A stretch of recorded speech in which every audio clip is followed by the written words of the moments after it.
anugerah buat orang Indramayu, orang Cirebon, kota Cirebon, kalau beliau ini terpilih menjadi DPR RI. Ya.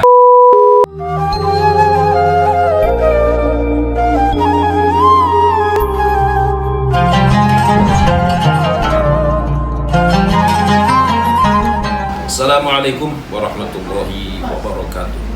Waalaikumsalam. Bismillah, alhamdulillah, wassalatu wassalamu ala rasulillah Muhammad ibn Abdillah. Terima kasih Pak Haji Rohmin Dahuri ya. Alhamdulillah pada siang ini saya kedatangan tamu Ketua Dewan Pakar Masyarakat Perikanan Nusantara dan sebagai dosen teladan nomor 1 tingkat nasional ya, tahun 1999. Ini luar biasa ini Pak Haji, ini luar biasa. Satu ketika Pak Haji ini akan menjadi pemimpin di Cirebon ya.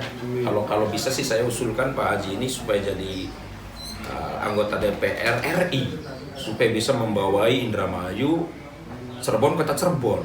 Karena beliau ini pemikirannya luar biasa ya. Artinya di samping dia juga menguasai pengetahuan ilmu agama ya, sebagai benteng moral, juga menguasai daripada ilmu teknologi ya, terutama teknologi perikanan gitu ya, kelautan. Saat ini di Indramayu dan Kabupaten Cirebon membutuhkan sosok seperti beliau ini yang bisa mendongkrak penghasilan daripada perikanan itu ya, terutama perikanan laut ya. Betul. Perikanan laut, kemudian perikanan darat juga seperti Cikalahang ini ya. Aduh, luar biasa nih. Makanya saya berharap kepada para kaum muslimin dan muslimat sewilayah 3 Cirebon sebagai calon DPR ya, pakai praksi ya, PD Perjuangan, insya Allah beliau akan mengabdi kepada masyarakat, terutama ekonomi bagian pertanian ya, pertanian dan perikanan. Karena memang saat ini perlu ya orang-orang seperti beliau ini. Artinya beliau ini sudah ahli gitu, dan sekarang itu jarang orang yang ahli tentang kelautan, itu jarang sekali, betul. Sedangkan potensi apa istilahnya usaha, 2/3 luar biasa, 2/3 itu laut. Nah kalau laut ini diupayakan secara maksimal, insya Allah Indonesia terutama wilayah 3 ini subur ya masyarakat. Iya. Terutama itu juga pengembangan budidaya ikan tawar ya, seperti lele, nila, gurami, lobster juga itu ya, udang, wah luar biasa. Apalagi di daerah-daerah Indramayu, kota Cirebon ini, kabupaten, kalau nernak itu ya, lele atau ikan gurami itu butuh air yang panas ya. Setuju sekali. Beliau ini di samping juga apa istilahnya ceramah juga, sering khotbah juga ya, khotbah Jumat ya. Maka saya mengharapkan sekali nih Pak Rohmin ini jadi DPR RI. Amin. Ya, supaya bisa mengawal ekonomi umat ya, terutama bagian pesisir ya. Ya jangan pesisir saja. Loh, Cikalahang juga perlu dikawal. Artinya berbicara perikanan memang ada 3 bagian. Oh gitu. Ada di laut, ada di payo, model tambang, dan ada di darat, kawah gitu ya. di bahkan sawah pun bisa kita optimalkan untuk budaya perikanan, namanya mina padi itu. Saya juga pernah melihat di Cikalahang tuh ada orang bisa naik haji.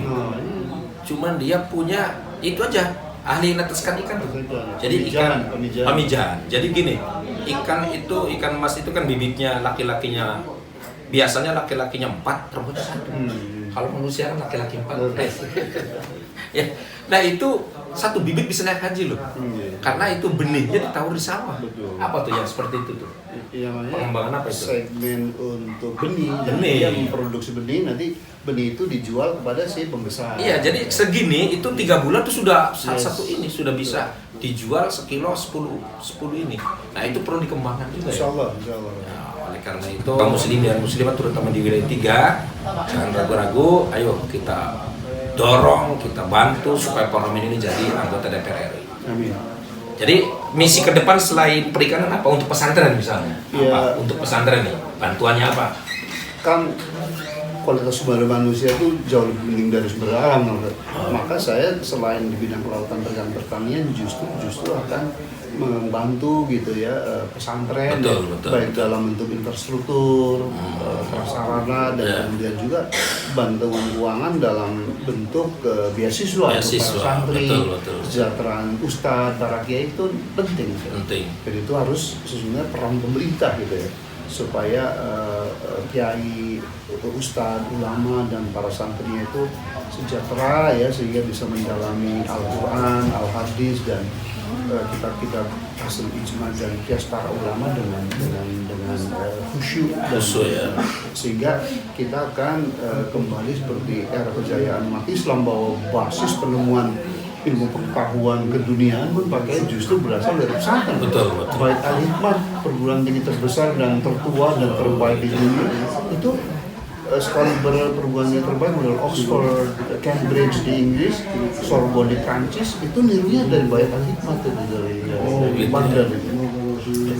Jadi waktu zaman keamatan kemasan umat Islam dari abad ke-7 sampai dengan abad ke-18, ilmuwan dunia berkali berdunia dan itu sepanjang hayat sampai sekarang belum ada yang ngalahkan. Misalnya bidang kedokteran ada Ibnu Sina ya, bidang ketatanegaraan Ibnu Khaldun, bidang industri digital ada Ibnu Al-Khawarizmi, selain ahli kimia pakai ternyata beliau itu ahli bilangan digital itu. Jadi sungguhnya industri teknologi masa kini yaitu digital teknologi. Kalau menurut Mark Zuckerberg yang punya Facebook, orang terkaya ketiga di dunia itu asalnya dari temuan ilmu Ibnu Al-Khawarizmi itu namanya bilangan biner itu.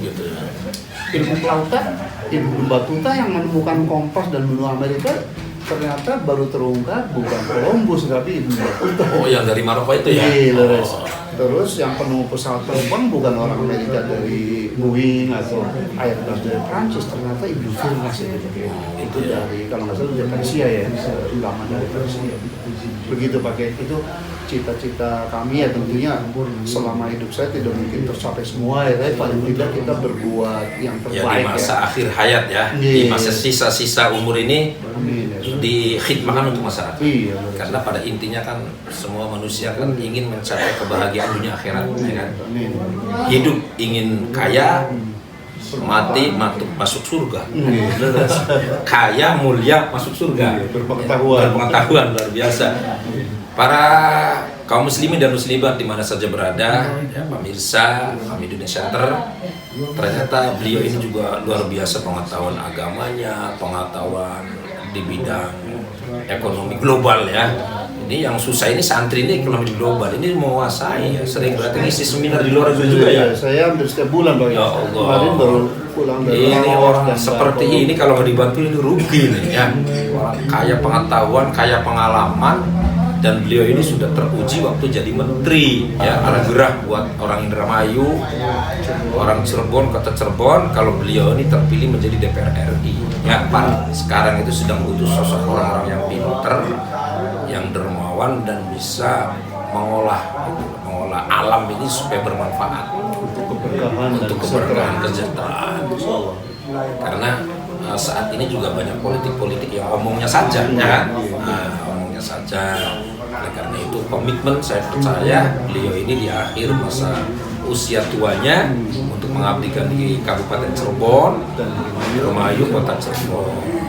Mudah-mudahan terkabul dan Allah Subhanahu wa taala insya Allah akan menolong hambanya yang punya niat baik. Jadi orang itu kan semakin umurnya matang, semakin tua itu semakin positif gitu ya. Tadi saya katakan dalam hadis Nabi ada 7 golongan yang akan mendapat pertolongan dari Allah ya. Yang pertama tuh imamun adil, bukan kiai, bukan ahli zikir. Tadi tuh imamun adil. Kenapa? Karena memang susah sekali. Jadi pemimpin yang adil susah banget. Ya, pemimpin adil itu kategori DPR juga pemimpin adil bisa ketika dia adil. Adil itu ada 2. Satu adil hablum minallah, adil hablum minannas. Adil hablum minallah, sholat tidak pernah ditinggal. Rukun-rukun Islam semua dilakoni. Syariat Islam dilakoni. Yang dilarang ditinggalkan. Ya kan? Itu namanya hablum minannas. Hablum minallah, program-program dari pemerintah pusat ya disebarkan untuk daerah kan gitu. Adapun masalah ada gaji dan itu ya wajar, upah nggak apa-apa, yang penting jangan ngambil dari yang lain. Jadi imam adil itu susah dibuktikan. Kalau adil 100% ya tidak mungkin ya, hanya Kanjeng Nabi ya. Tapi bisa dibuktikan dengan apa istilahnya tadi itu, berbuat hablum minallah wa hablum minannas. Sebab ada juga pemimpin tuh sholatnya nggak bener tapi hablum minannasnya bener kan. Tukang sodako tuh apa tapi tukang mabok. Ada yang seperti itu. Hablum minannasnya bener, hablum minallah kurang bener. Anak mana yang hablum minallah bener? Dua-duanya bener. Hablum minallah bener, rajin sholat, rajin puasa, tapi medit. Ya, kalau sudah wangel. Nah, ngomongnya surga dan neraka. Surga bisa dewek. Ya kan? Nah, itu juga kurang baik. Maka Pak Rohmin ini insya Allah ini hablum minallahnya juga sudah dari dulu orang pesantren ya. Hablum minannasnya sudah teruji. Oleh karena itu teruskan, saya doakan semua perjuangan Rohmin insya Allah akan diberkahi oleh Allah Subhanahu wa Ta'ala. Untuk kelanjutannya gimana? Nanti kalau sudah terpilih gimana? Kalau takdir Allah ya dengan dukungan dan doa seluruh masyarakat Cirebon dan Indramayu membuat menjadikan saya jadi DPR, tentu saya akan all out dengan ikhlas ya untuk membantu bagaimana Cirebon, Kabupaten, Kota Cirebon dan Kabupaten Indramayu akan lebih baik lagi, lebih makmur, sejahtera gitu ya. Dan intinya dua aja, bagaimana meningkatkan kualitas sumber daya manusia. Betul. Luar biasa ini kata-katanya dia penuh dengan filsafat. Melalui program kesehatan, pendidikan dan gizi dan juga pelatihan. Ini kan sebenarnya BLK ada di mana-mana itu. Iya, tapi kurang diberdayakan. Betul. Kemudian paket-paket pelatihannya pun harus disesuaikan dengan kebutuhan zaman dan kemauan Ini masyarakat. luar biasa ini. Kalau nggak ambil ini rugi nih masyarakat Cirebon. Jadi sekali lagi untuk kualitas SDM itu 5 aja terapinya, terapi kesehatan, kemudian terapi pendidikan, ya, terapi pelatihan dan keterampilan, terapi gizi, dan last but not least yang kelima itu adalah terapi agama, karena hanya orang yang beriman dan bertakwa, yang akhlaknya mulia, dia produktif, dia inovatif, sekaligus juga berbagi-bagi. Jadi kalau orang beriman bertakwa itu kaya, pasti kayanya tidak seperti Korun, tapi kayanya pasti seperti Abdurrahman bin Auf, Sayyidina Abu Bakar, jadi berbagi.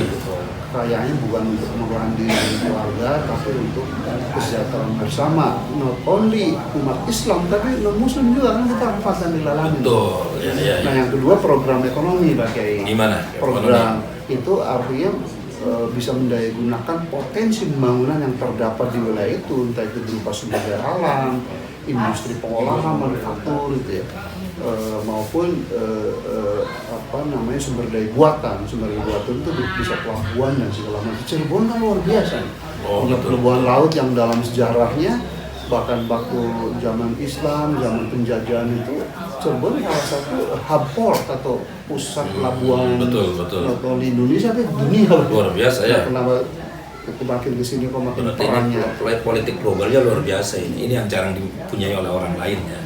Artinya jangan sampai DPR itu hanya modal apa ya? Modal terpilih, ya sejahtera gitu ya. Atau D3. Betul. Datang, duduk, dengar ya. Kemudian nggak punya visi misi ya. Dapat duit gitu. Iya.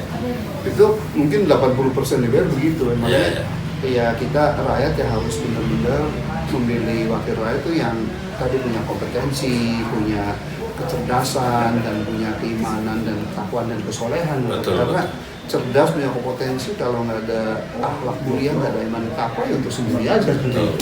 Begitu Pak. Jadi kalau misalnya Lele nih ya dikembangkan si wilayah 3, bagus itu ya. Bagus. Perumahan termasuk ya, usaha perumahan ya. Iya, jadi kalau saya punya pikiran ke depan gitu, mohon maaf harus kita tiru. Kalau sekarang kan benchmarknya atau teladannya kan Cina. Gitu ya. Tidak ada satu potensi bangunan di Cina itu yang mubazir, kayak misalnya pekarangan dibuat hijau. Kemudian betul. Makanya Cina pakai itu the largest producer of fisheries. Produsen nomor 1 dunia dalam bidang perikanan. Kita baru juara kedua padahal potensinya. Jadi itu juga kan seperti lele itu kan bisa dijadikan abon. Yes, gitu ya. Makanya kalau mengembangkan di bidang perikanan dan agrobisnis secara umum, itu harus hulu hilir pakai, bukan hanya produksinya, tapi ada pengolahan dan pemasaran. Tadi pakai hilirisasinya kan kulitnya bikin kerupuk, gitu ya. zero waste, nanti nggak ada limbah pakai itu. Sehingga kita ini terima kasih Pak Kiai, ya, sama-sama. Terima kasih sama-sama. apa istilahnya bacangan dari Kang Rohmin ini luar biasa. Mudah-mudahan Cirebon, Indramayu, Kota Cirebon ya bisa memilih beliau karena sangat butuh sekali dengan orang seperti beliau untuk membangkitkan ekonomi masyarakat Cirebon, Indramayu dan Kota Cirebon, terutama bagian masyarakat perikanan itu ya dan pertanian. Kita sudahi pembicaraan saya dengan Bapak Kiai Haji Rohmin Gahuri. Ini sudah kiai juga ini, pinter ilmu agamanya. Wassalamualaikum warahmatullahi wabarakatuh. Waalaikumsalam warahmatullahi wabarakatuh.